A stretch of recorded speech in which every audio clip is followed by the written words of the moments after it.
Welcome to બીનાની રસોઈ. બીનાની રસોઈમાં આજે આપણે એક જ વસ્તુમાંથી બનતી અલગ અલગ વાનગીઓ વિશે જોઈશું. એક જ વસ્તુ રેડીમેડ આજે ખીરું જે આવે છે બેટર એ લીધું છે. તેમાંથી આપણે મીઠું ઉમેરી અને કેટલી વસ્તુ બનાવીએ છીએ તમે જોજો.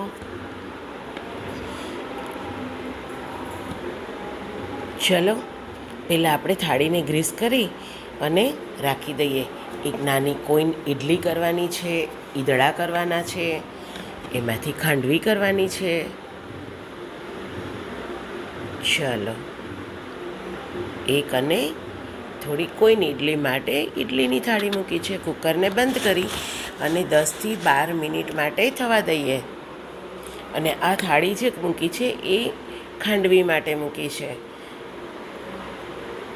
એને પણ 10 મિનિટ 12 મિનિટ માટે થવા દઈશું.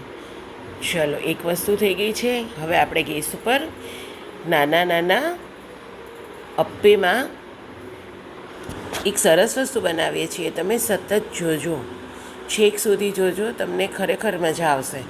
નીચે તેલ ગ્રીસ કરી અને થોડા તલ લગાડ્યા અને પછી એના ઉપર આવી રીતે ખીરું મૂક્યું છે.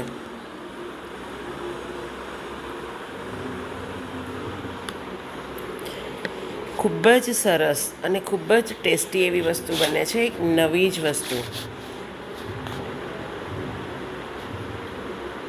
એને પણ 3થી 4 મિનિટ માટે થવા દેવાનું છે અને પછી એને પલટાવવાનું છે. એમાં મેં તમે જોયું હોય તો ઉપર પણ તલ થોડાક છાંટ્યા હતા. નીચે તો તલ મૂક્યા છે, આપણે ભર્યું ત્યારે ઉપર પણ નાખ્યા હતા. એક સાઈડ સરખું થઈ જાય પછી આપણે એને પલટાવી દઈશું. બસ નીચેનું થતાં 2 જ મિનિટ થશે. ત્યાં સુધીમાં તો વાસણ પણ તપી ગયું હોય ને. શરૂઆતના પહેલા વખતમાં વાર લાગે. એ નાના નાના અપ્પે તૈયાર ખીરામાંથી રેડી છે. ચલો હવે બટેટાનો મસાલો કરીએ. એના માટે 3 નાના બટેટા મેં બાફેલા છે, એનો છાલ કાઢી અને એનો સરસ મેશ કરી લીધા છે. તેમાં જરૂરી એવું મસાલિયાના જ મસાલા, એમાં આમચૂર પાવડર અને થોડી હિંગ, ચાટ મસાલો, મીઠું. મેં મીઠું બાફવામાં પણ નાખ્યું હતું એટલે ઓછું નાખ્યું છે, અને થોડી હિંગ નાખી છે. બધું જ સરસ મિક્સ કરી લઈએ. આમાં આપણે થોડો મરી પાવડર નાખું છું. આમાં આપણે લીંબુ કે ખાંડ નહીં વાપરીએ એટલે મેં આમચૂર પાવડર એમાં મેળવ્યો છે. ખૂબ સરસ રીતે હાથથી મસળી અને કોઈ પણ કણી ના રહી જાય એવી રીતે સરસ મેશ કરી અને આપણે એમાંથી ટિક્કી વાળીશું, નાની અને મોટી. બટેટાની આલુ મસાલાની ટિક્કીનું શું થાય છે તે આગળ જોજો.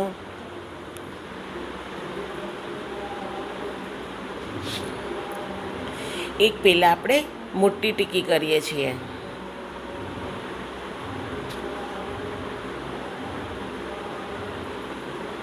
હવે નાની નાની 5થી 6 ટિક્કી નાની નાની કરીએ છીએ. કોઈન ઇડલીના માપની, બિલકુલ નાની, કારણ કે આપણે એને એવી જગ્યાએ વાપરશું એટલે નાની જ હોઈશે.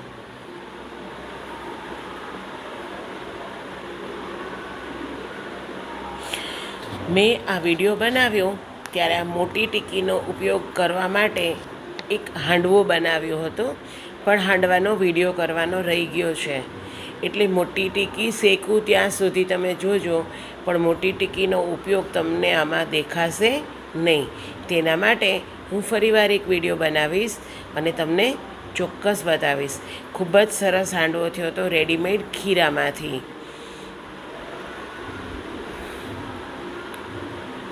બિલકુલ ધીમા તાપે થોડા એવા તેલમાં આ બધી જ ટિક્કીઓને શેલો ફ્રાય કરવાની છે. શેલો ફ્રાય કરતી વખતે ચમચાથી થોડી થોડી દબાવતા જવાની છે. ખૂબ સરસ, ખૂબ મજાનો નાસ્તો રેડી થયો હતો અને તમે જ્યારે બનાવશો ને ત્યારે તમને ખબર પડશે કે કેટલું ટેસ્ટી બને છે અને કેટલું ઇઝી છે. એ ખીરું બહારથી રેડીમેડ લીધું છે, તમે ઘરે કરો તો ઘરે પણ ઠીક છે. બાકી ક્યારેક ઉતાવળ છે, જોબ કરતા હોય, પીજીમાં રહેતા હોય તો તમે ખાલી બટેટાને બાફી એનો મસાલો કરી અને તમે બાકીની 3 વસ્તુ 4 વસ્તુ બનાવી શકો છો.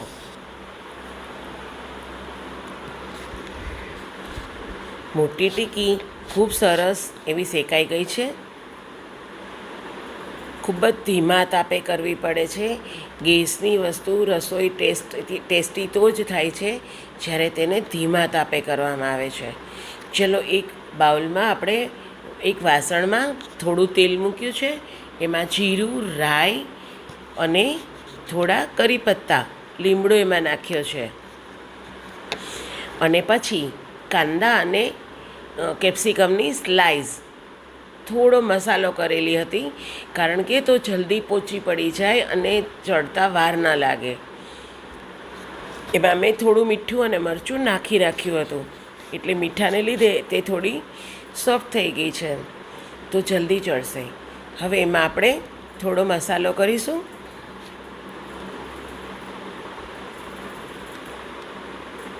બિલકુલ ધીમા તાપે ચડી રહ્યું છે અને ધીમા તાપે કરવાનું છે, કારણ કે ફાસ્ટ ગેસમાં સ્મોકી ફ્લેવર આવશે પણ અંદરથી કચાશ આવશે સ્વાદમાં, તો એ મજા નહીં આવે. તો આ તમે ધીમા તાપે કરશો તો એ રસોઈમાં મસાલાનો સ્વાદ ભળશે, એ વાનગીનો ટેસ્ટ થોડો વધુ ઇન્હેન્સ થશે. તો હંમેશા ગેસ ધીમો રાખીને આવી કોઈ મસાલેદાર આઈટમ હોય તો ધીમા ગેસમાં વધારે સારી થાય છે અને સારી પાકે છે. ટેસ્ટ તો ખૂબ જ સરસ આવે છે. એના મસાલામાં આપણે થોડું મીઠું અને થોડું લાલ મરચું અને થોડો ટોમેટો સોસ, એક ગ્રેવી જેવું આપણે મિશ્રણ રેડી કરવાનું છે. અને થોડું પાણી નાખીશું કે નીચે પેનમાં સોસ ચોટે કે દાઝે નહીં.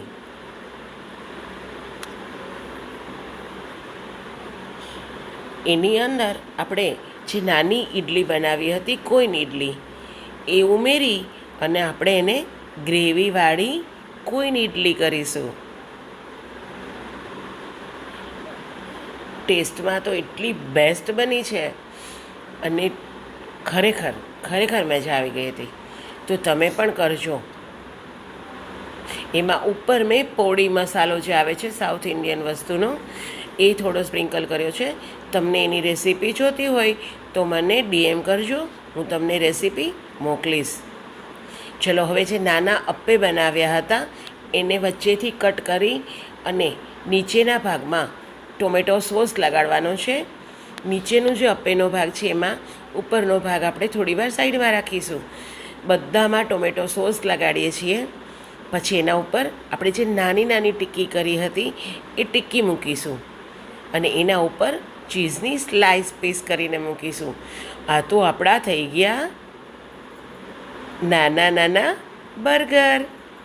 ખૂબ જ ટેસ્ટી લાગે છે અને છોકરાઓ તો એટલા ફટાફટ ખાઈ જશે કે માંગતા જ રહેશે કે હજી આપો. અને તમને ખબર પણ નહીં પડે છોકરાઓ કેટલું ખાઈ ગયા. અને આપણે 2 જે થાળી મૂકી હતી એમાં એકમાં ઈદડા મૂક્યા હતા અને એક છે એમાં આપણે પટ્ટો કરી અને એની અંદર પોડી મસાલો નાખી અને ખાંડવી બનાવી છે. એને આપણે દાળિયા કોપરાની ચટણી અને ટોમેટો સોસ સાથે મિક્સ કર્યું છે. જો ચીઝ બહાર આવી જાય છે. તો આ છે આપણી આજે સાઉથ ઇન્ડિયન રેસીપી. આવું ઘરે કરજો અને મને કહેજો કેવું બન્યું હતું. ચલો, love you, take care. Subscribe કરો, લાઈક કરો, શેર કરો.